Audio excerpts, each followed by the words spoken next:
will do a 180 and move from talking about programs that may need to be reduced if the budget fails to programs we are excited to potentially offer for the first time in our school district. As we reported a couple weeks ago, in the enacted budget is the opportunity for school districts to participate in pre-K funding, to receive pre-K funding and to either build their own pre-K program or to partner with existing credentialed and approved pre-K programs in the community. So Margaret and I and Lisa are going to join in and walk everyone through, maybe just me and Margaret. I know Lisa's working on this in the background.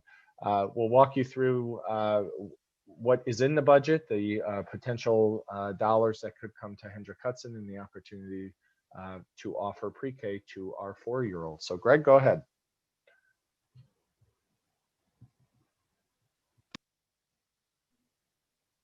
So I'll start. In this budget, New York State added $90 million for pre-K for the 700 plus districts throughout the state. And for the first time ever, Hendrick Hudson is identified as receiving funds. We may be able to, we are permitted, in addition to using the state set aside funds for pre-K, a school district could also always at any time use existing dollars to supplement pre-K. What that means, and just forecasting a couple slides ahead, is that while we're going to receive or eligible to receive around $180,000, if we chose to expand our program on our own, we're permitted to do that. We would be permitted to use district resources to offer more seats, as the state says, rather than just the minimal amount that comes from the funding. So that's a misnomer. I want to make sure that people understand that not all school districts have pre-K that is entirely funded by the state. Some school districts use their own dollars to supplement funding for pre-K because they believe in it. We've heard Lisa earlier today talk about the academic or social emotional needs that students who are 4 years old that are coming to us in kindergarten. We know that that's a trend in our community. It's a trend in New York State schools.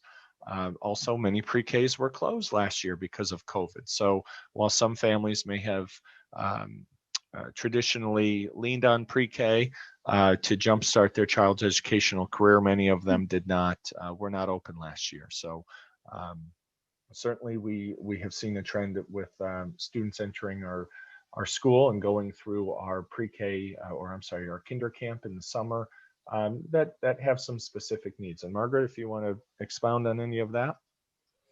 So, we know just by our own experiences that children come to us from a wide variety of opportunity. The term pre-K is often loosely used and can be something very richly experiential, or it can be almost a babysitting service with kids barely paid attention to.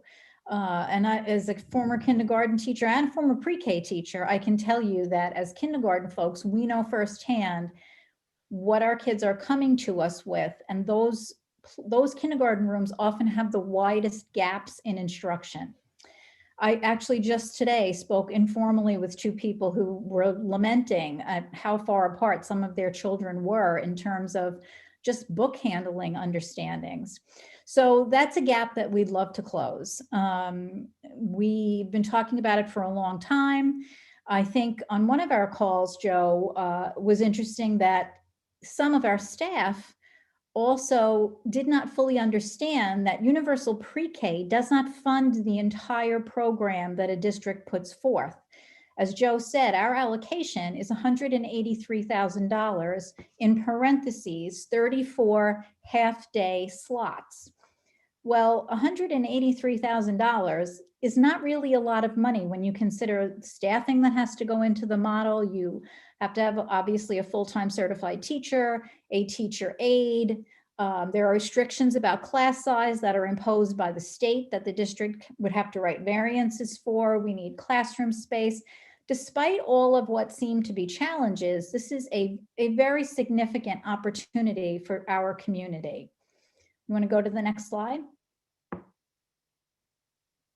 So there's our allocation. Now, what is still a question for us, and that I'm trying to work on, is am I permitted to use some of the Title I funding that the district receives to expand on the allocation that you're looking at right now?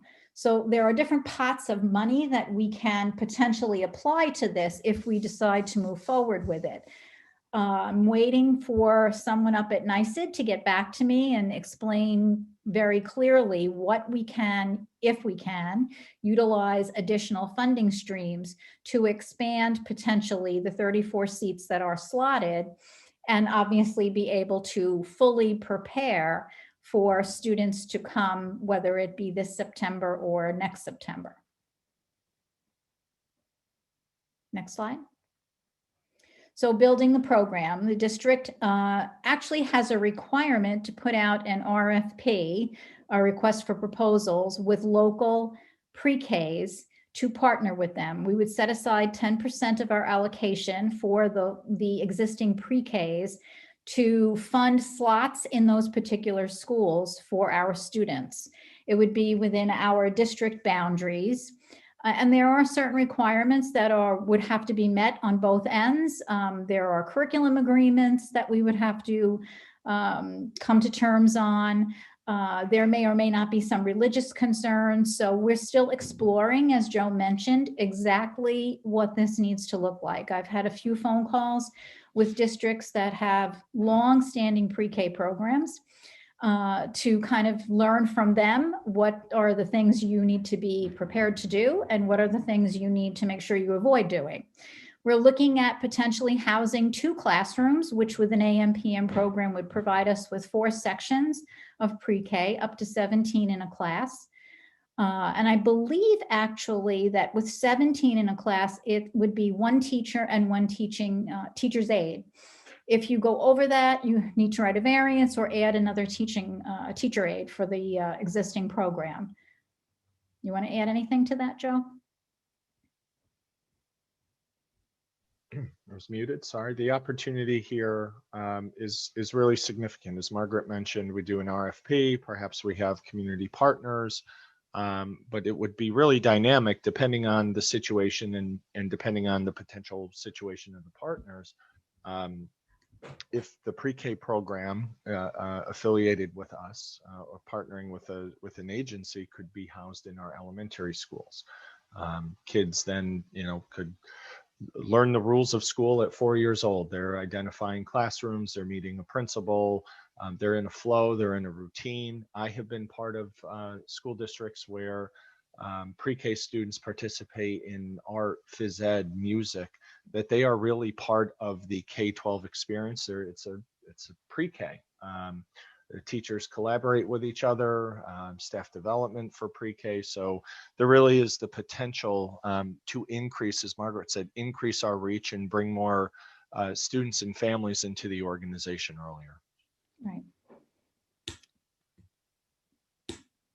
Greg? Next slide, Greg.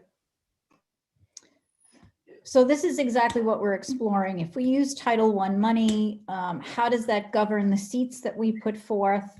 And then what happens with the resulting seats? In many districts, these are, I spoke to somebody that it was first come, first serve, another district where is lotteried.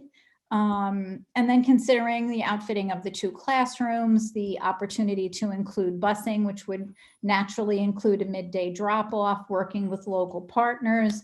We have identified that right now we are aware of approximately 75 to 80 students who would turn 4 by next December 1st, who are potential candidates for a pre-K program if we move forward with September 21. Well, we understand that not every one of those students might be interested in participating in that program for a variety of reasons based on family needs. But that right now is the number that we have. There are obviously many more children that we would be potentially drawing from that we are not right now aware of, the same situation that we face each year as we ramp up for the incoming kindergarten. Can I just ask one question? Do any of the other districts do it based on financial need? Title I is what would drive the financial need aspect of this. So I have a phone call with one more district to see how they manage or commingle funds, but I'm actually more interested in relying on the state to give us guidance with that. So this Title I money is not existing money that we already receive.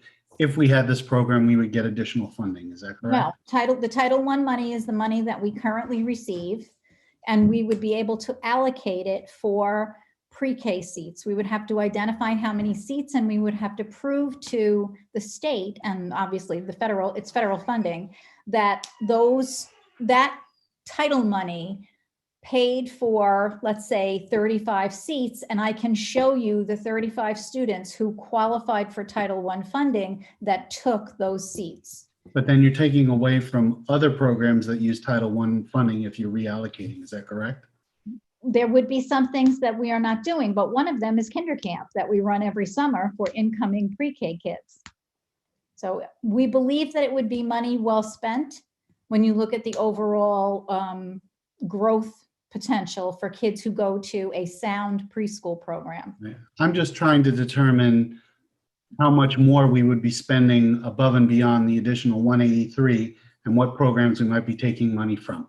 Right. That's And because that's what the one thing we've all been talking about is saving money. And, you know, I think we said this a number of times, you know, the last thing we want to hear is about spending money on new programs. So if you're coming to us with a net zero proposal here, that's great. But if you're coming to us with additional expenses to offer the pre-K program, I think I at least personally would have a lot of problems with that, with everything else that's going on in the district financially.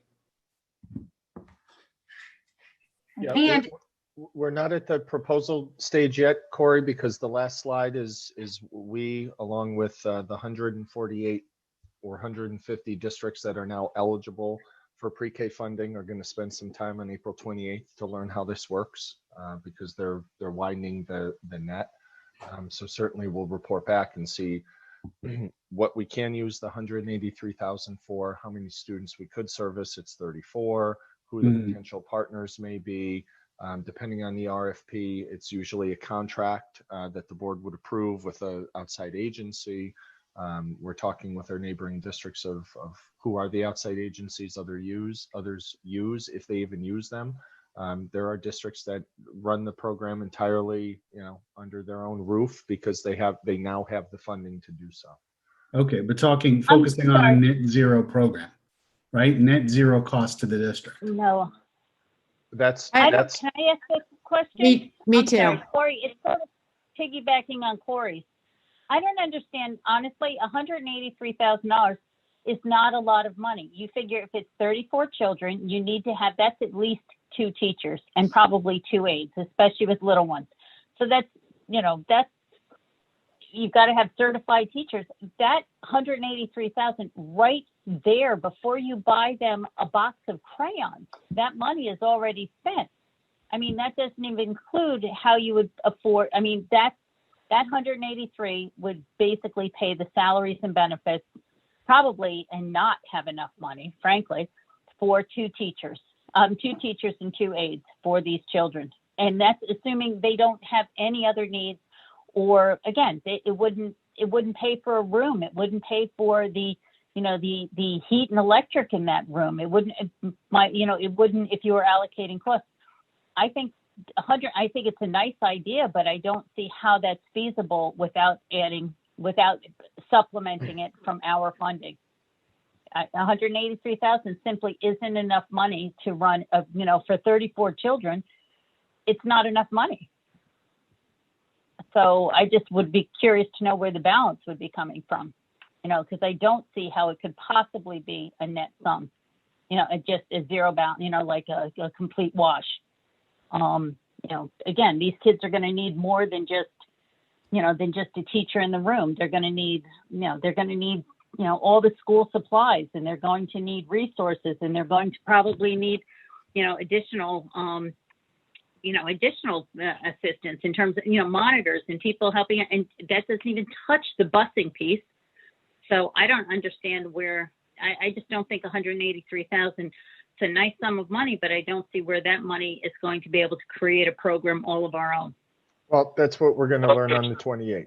We're going to spend some time with the state education department. We're going to learn a little bit more of how that allocation came about, how they identified that we're eligible for 34 seats, and we'll need to map it out if we choose to go forward.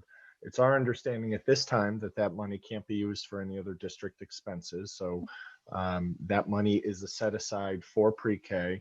And we also understand, again, this is before we learn more at the webinar, that if you don't use that funding, you're not eligible for it in future years. It may be one of those use it or lose it situations. So we're going to learn more on the 28th and study what our options are and see what other districts have been doing or what other districts plan to do now that this is afforded to them. I have a question. Lori, I did you have a question? have a question. Right now, BV is a Title I school. How much money are we, I don't want to use the word saving by not having BV be a Title I school anymore? The money follows the students, Lori. So those kids are always in our district. The money just follows them wherever they go. So for argument's sake, once we go Princeton plan in 22-23 and that demographic is dispersed across the 3 grade banded schools, the kids who are identified now either increase, or we don't know what that's going to look like in terms of percentages, the 2-3 school, the 4-5 school, and it'll level itself out. So BV just didn't get, I know that they get it per child, but BV didn't get any as a school? They are school-wide programs, so he gets funded first. And because they're school-wide, they have really a wide range of options about how they can use their funding. So that's what I mean. So I know that it follows children, but so the amount that BV was getting in general, isn't there a separate amount that the school gets simply by being a Title I school? They get a percentage of what the district gets as a whole. Every one of our schools is given a percentage of the funding that we receive as a district. So What they get the largest percentage because they're the only title school in the building. It ranges from, I'm not going to remember exactly what his percentage was, maybe 40 something percent. And then the next school under that was Frank G, Blue Mountain, the high school, and Furnace Woods last. But there are percentages, and the way that you fill out the grant and determine what you're using that money for, you likely end up with a school, and I'll use Furnace Woods because they're the smallest percentage, where they're not getting anything from Title I, even though they do have a percentage of children. That burden falls to the district to pick up.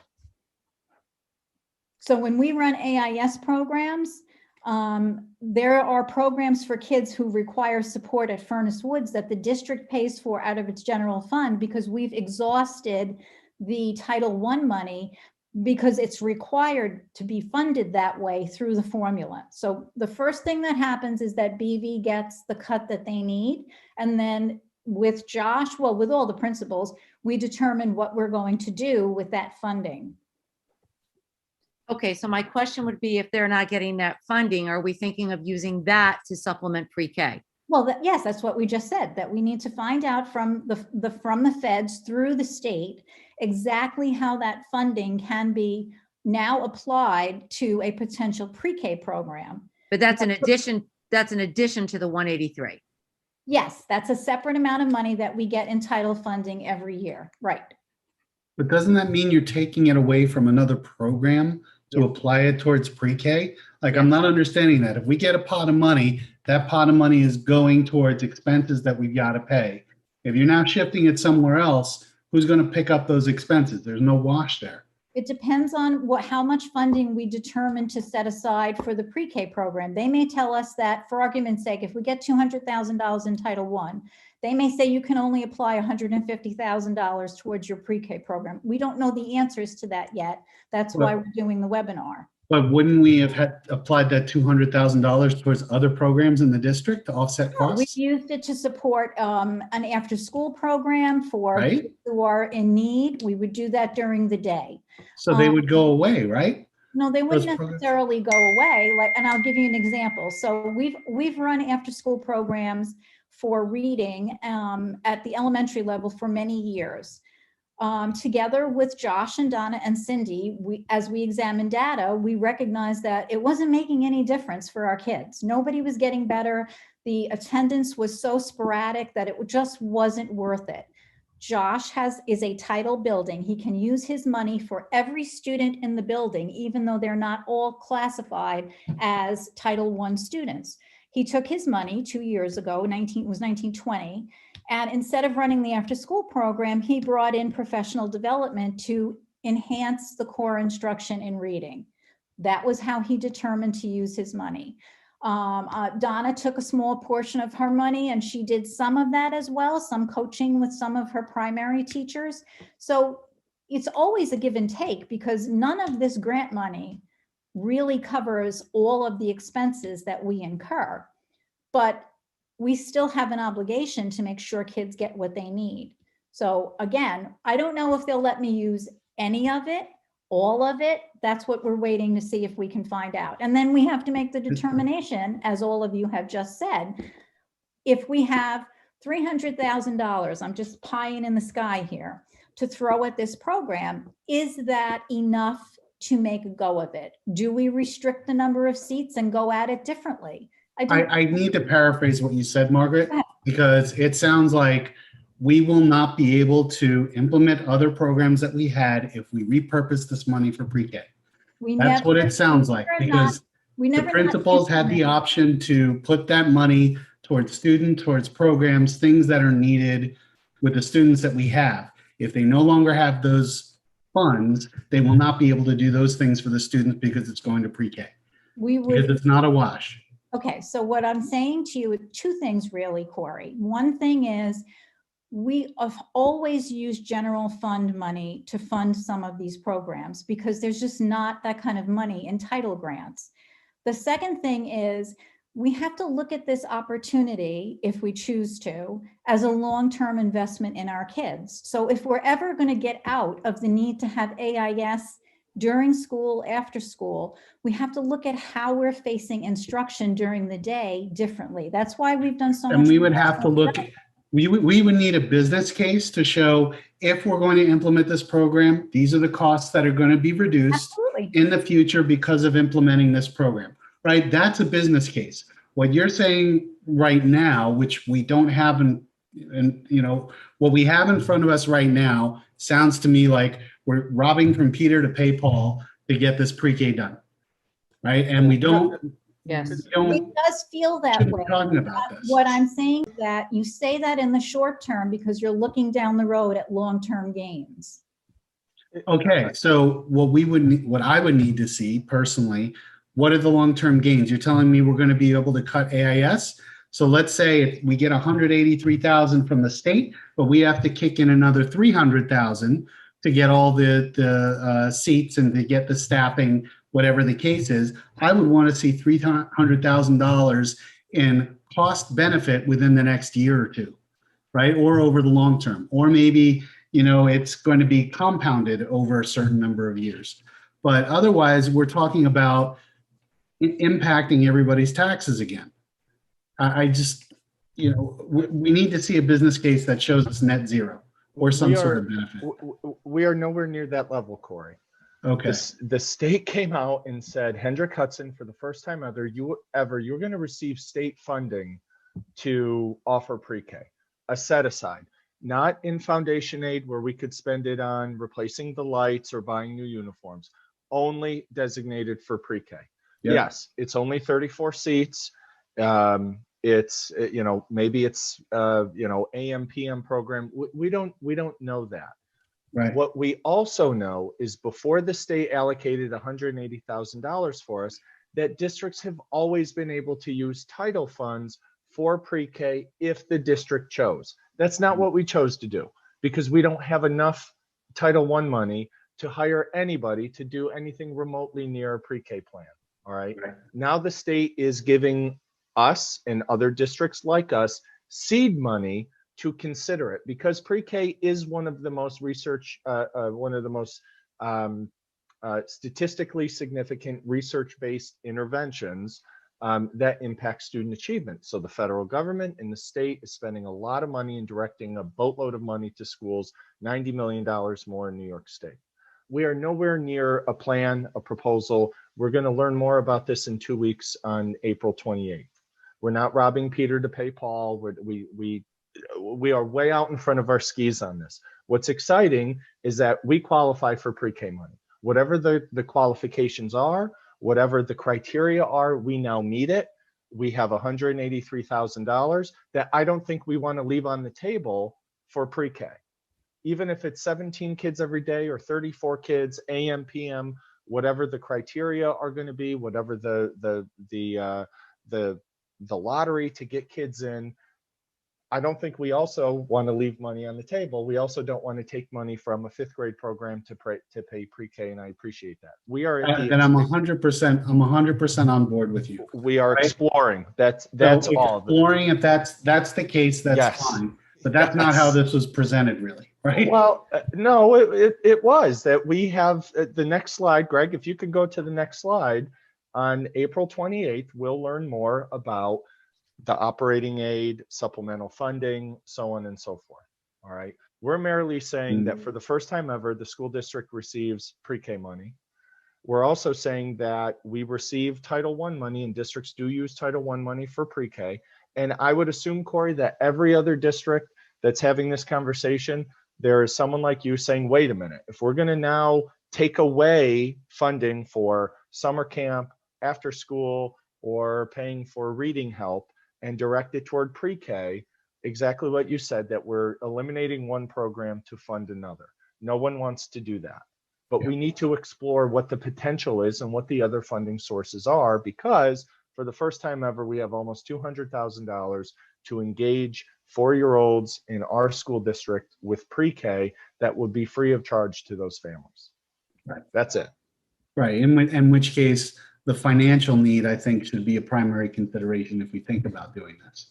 And that's what we need. That's what we need to learn in terms of what the priorities are, what students have, whatever, first refusal, for a lack of better term. Right. But this is very, very new to us. This has never happened to Hendrick Hudson, and it's exciting and nerve-wracking at the same time, but we have more questions than answers. So we're not committing any money. We're not hiring any people. We're not moving money from one pot to another to support this. We're going to learn, we're going to study it, and we're going to come back to you folks and determine if this is a worthy endeavor. Okay. And Thank you for putting it like that. Okay. I appreciate that. Alex, did you have a question still? I have several, but it sounds like they can be tabled until we talk about this again and Joe and Margaret have more information. Thank you. Okay, thank you. Does anybody else have any last minute questions on this? All right, thank you very much, Joe and Margaret. And we're looking forward to hearing more about this after the webinar and sometime in the near future.